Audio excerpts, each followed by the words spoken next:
नमस्कार, BT news Bihar देख रहे हैं आप और मैं हूं आपके साथ मृणाल भारद्वाज। बिहार में चुनावी बिगुल बज चुका है। इलेक्शन कमीशन ने अपना डेट दे दिया है कि 29 नवंबर से पहले बिहार में सब कुछ फाइनल हो जाएगा।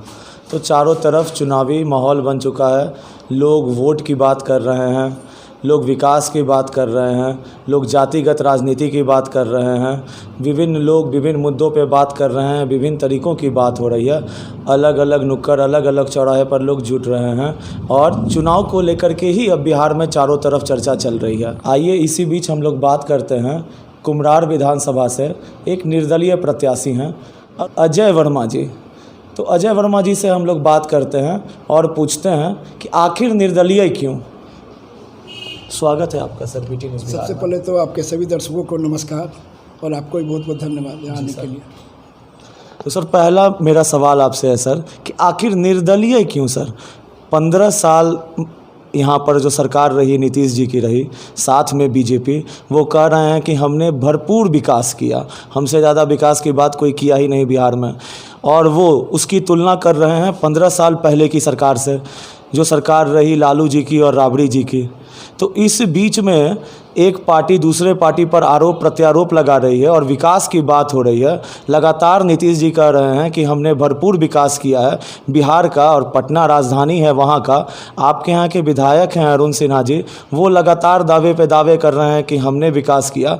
तो सर आखिर ऐसी क्या परिस्थिति आई कि आपको एक निर्दलीय उम्मीदवार बन के खड़ा होना पड़ रहा है? देखिए, अगर विकास हुआ है तो उसके लिए आपको प्रचार प्रसार बोलने की ज़रूरत ही नहीं थी, लोगों को दिखना चाहिए था। और निश्चित है कि अच्छा अगर काम होगा तो विरोध होने का कोई तुक नहीं है। अगर आपने अच्छा काम किया है, लोगों को दिख रहा है, लोग उससे प्रभावित हो रहे हैं, उनको लग रहा है कि हम सफलता की ओर जा रहे हैं, तो विरोध करने का कोई तुक नहीं बनता। अगर विरोध हो रहा है तो कहीं ना कहीं असफल हैं। आप अपनी बातों से, मीडिया से जुड़े हैं, आप सरकार में हैं, आप कुछ भी बोलिएगा तो मीडिया आपको सुनेगी, आपकी बात को रखेगी। लेकिन ज़मीन पर जब जाइएगा तब आपका असल स्थिति पता चलता है।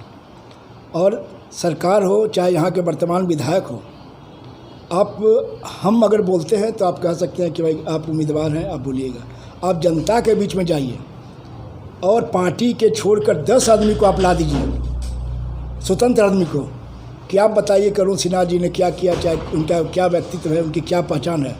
तो मैं दावे के साथ कह सकता हूँ कि 10 आदमी आप नहीं खोज सकते हैं, बशर्ते कि वो भाजपा का कार्यकर्ता ना हो, आम आदमी हो।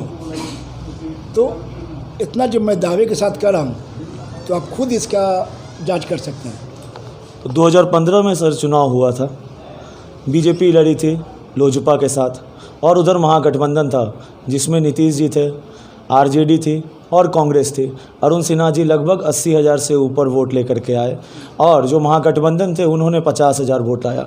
तो लोग उस स्थिति में भी अरुण सिन्हा जी के साथ गए और भारी मतों के साथ उनको जो है सो विजयी कराया। तो उस स्थिति में सर अगर लोग उनके साथ हैं, इसका मतलब है कि उन्होंने विकास किया है?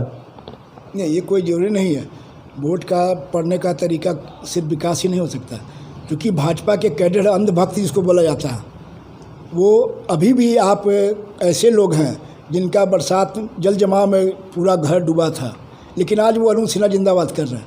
सर तो क्या पटना और बिहार की राजनीति बस अंधभक्तों पर और जातिगत राजनीति पर भी? निश्चित। और ख़ासकर हम देखते हैं कि अरुण सिन्हा के साथ जो घूमते हैं लोग, वो चाहे तो उनके ठेकेदार हो और चाहे तो बीजेपी के जो कार्यकर्ता है, आम आदमी उनके साथ नहीं है कहीं भी। आज अब देख लीजिए, जहाँ जा रहे हैं वहाँ विरोध हो रहा है, बुरी तरह से विरोध हो रहा है, लोग वापस जाने के लिए कर रहे हैं। और यहाँ तक आपको पता भी होगा कि भाजपा के बहुत से कार्यकर्ताओं ने लिख करके पार्टी के अंदर संगठन में लिख कर दिया है कि अरुण सिन्हा नहीं चाहिए, वरना हम लोग काम नहीं करेंगे। तो अभी जो पटना में बाढ़ आई थी, ये विधानसभा भी डूबा होगा, तो क्या विधायक जी कहीं नज़र नहीं आए थे? इसको बाढ़ कहना गलत है, जल जमाव की समस्या थी। बाढ़ आपदा, सरकार तो इसको बार बार बाढ़ ही कर रही है। तो गलत है। बताइए कहाँ गंगा का जल स्तर ऊपर आ गया? ऐसा तो नहीं होता है कि कुम्हरार जब बाढ़ आएगा केवल कुम्हरार का एरिया डूबेगा। कुम्हरार का 90% एरिया डूबा था। सरकार को कहने से नहीं होगा, अपना नाकामी को छुपाने का तरीका होता है। आप पूरे देख लीजिए जल जमाव के पीरियड में, आप खुद मीडिया से जुड़े हैं, कहीं भी विधायक जी नज़र नहीं आया। और इसका नतीजा है कि लोगों ने कितना उनको अपशब्द भी कहा और कितना अपमानित किया।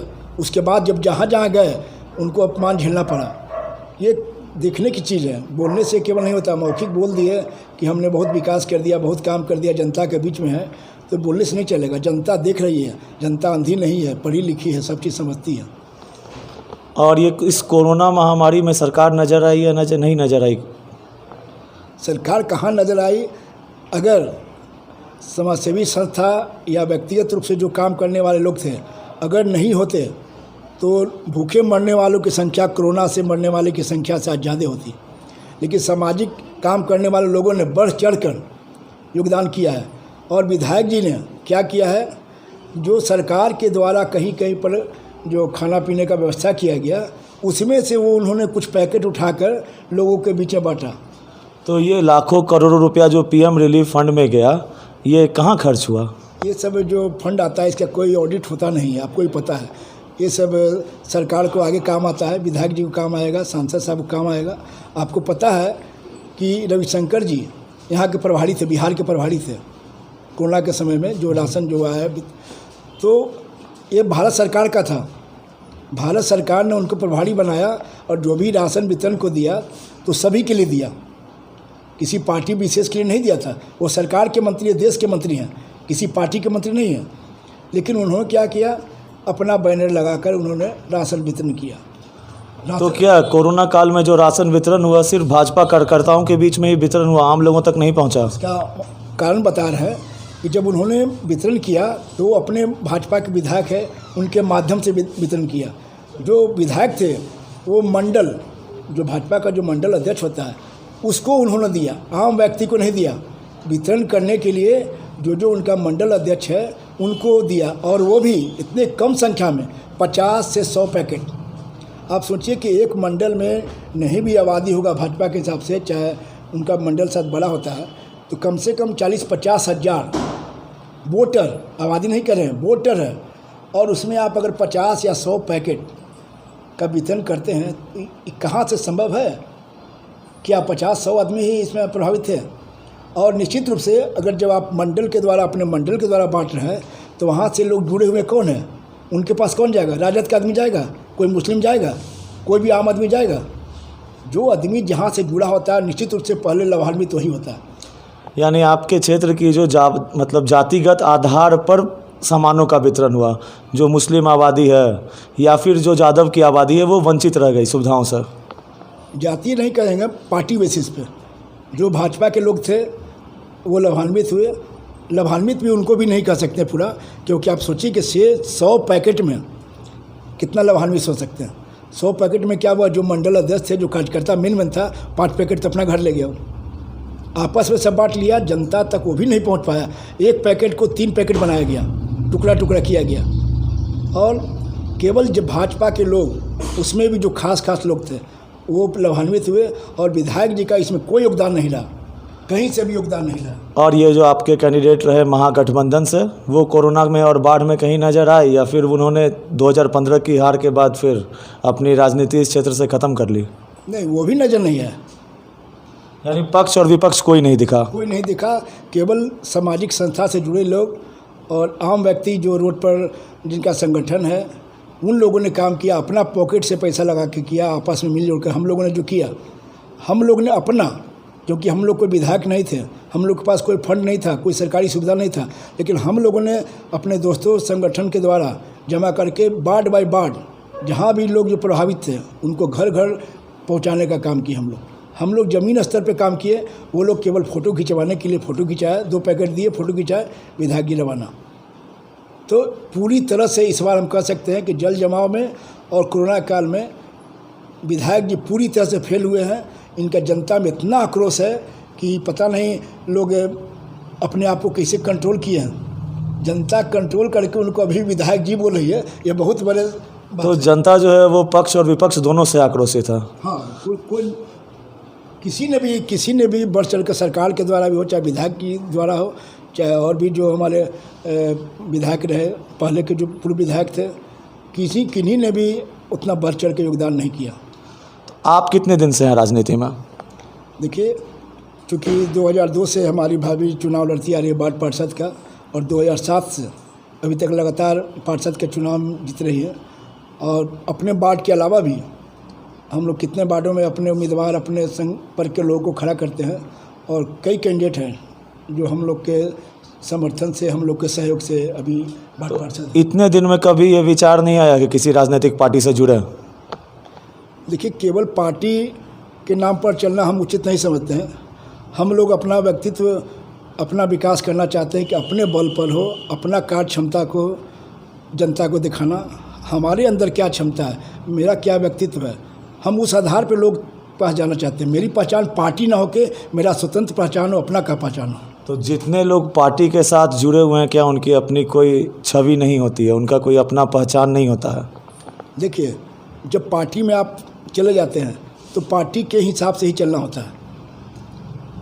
और निश्चित रूप से जब पार्टी के पहले थे तो उन्होंने अपना योगदान जरूर दिया है जनता के बीच में, तभी उसको पार्टी ने एक्सेप्ट किया है, चाहे आज विधायक हो चाहे सांसद हो, इसमें कोई शक नहीं है। लेकिन अभी हम लोग उस दौर में नहीं हैं, तो जब तक हम अपने आप को मजबूत महसूस नहीं करें तब तक किसी पार्टी में योगदान दे करके पार्टी को धोखा नहीं देना है। हम लोग खुद मजबूत हो तब हम लोग जाकर पार्टी को ही मजबूत करेंगे। इसीलिए पहला उद्देश्य है कि अपने आप को मजबूत करें। तो आप जो हैं सो बाढ़ में और कोरोना में कहाँ तक जनता के बीच में नज़र आए और जनता के लिए आपने क्या क्या किया? हम लोगों ने सब यहीं से, यहाँ घर से बैठ के हम लोग राशन का पैकेट बना कर, चावल दाल आलू जो खाने का सामग्री है वो सब हम लोगों ने वार्ड बाय वार्ड वहाँ के स्थानीय लोगों के सहयोग लेकर, हाँ फ़ोटो में हम लोग पीछे रहते हैं और इसका विरोध भी किए। हम लोगों ने खुद फेसबुक पर लिखा था, हमने खुद कि आप जो फेसबुक पे लिखते हैं कि भूखों को, गरीबों को राशन देते हुए, ये उचित नहीं है, क्योंकि वो ज़रूरतमंद है। मैंने इस्तेमाल किया शब्द का कि आज वो ज़रूरतमंद है। आज ऐसी परिस्थिति आ गई है कि उनको मदद की ज़रूरत है, इसलिए सम्मान के साथ उनका फ़ोटो नहीं लें। बहुत लोग उसके कारण भी नहीं आए, उनको ज़रूरत था लेकिन वो लोग सामने नहीं आए कि फ़ोटो आएगा, फेसबुक पर चलेगा, तो हम लोगों ने फ़ोटो का इस्तेमाल नहीं किया। लेकिन हर वार्ड में वहाँ के स्थानीय लोगों के द्वारा, क्योंकि हर गली मोहल्ला में जाना था, वहाँ के स्थानीय लोगों के द्वारा वहाँ पर हम लोगों ने ज़रूरतमंद लोगों को राशन पहुँचाने का काम किया। सरकार की स्वरोजगार नीति से आप कितना सहमत हैं? देखिए, रोजगार सरकार का जिम्मेवारी होता है। जितना लोग पढ़े लिखे डेली आते हैं, चाहे बिजनेस में हो चाहे नौकरी में हो, उनको सुविधा मुहैया कराना ये सरकार का काम होता है। और आप अभी देखे हैं कि यहाँ से कितना पलायन हुआ, उसको आपको देख चुके। कोरोना काल में जितना वापसी हुआ, इससे स्पष्ट है कि यहाँ का पर रोजगार की कितना कमी है।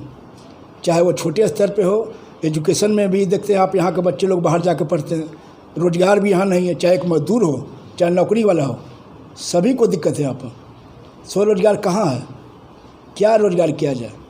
आर्थिक मंदी में किसी के पास पैसा है, और अभी का जो काल आ गया कोरोना में, सब लोगों का हाथ खाली है, किसी के पास पैसा नहीं है। आज सरकार को चाहिए बढ़ चढ़ करके आर्थिक मदद करे कि लोग फिर से अपने पैर पे खड़े हो सके, नहीं तो स्थिति और भी बद से बदतर होने वाली है। हमारे साथ जुड़ने और बात करने के लिए धन्यवाद। बहुत बहुत धन्यवाद आपका भी।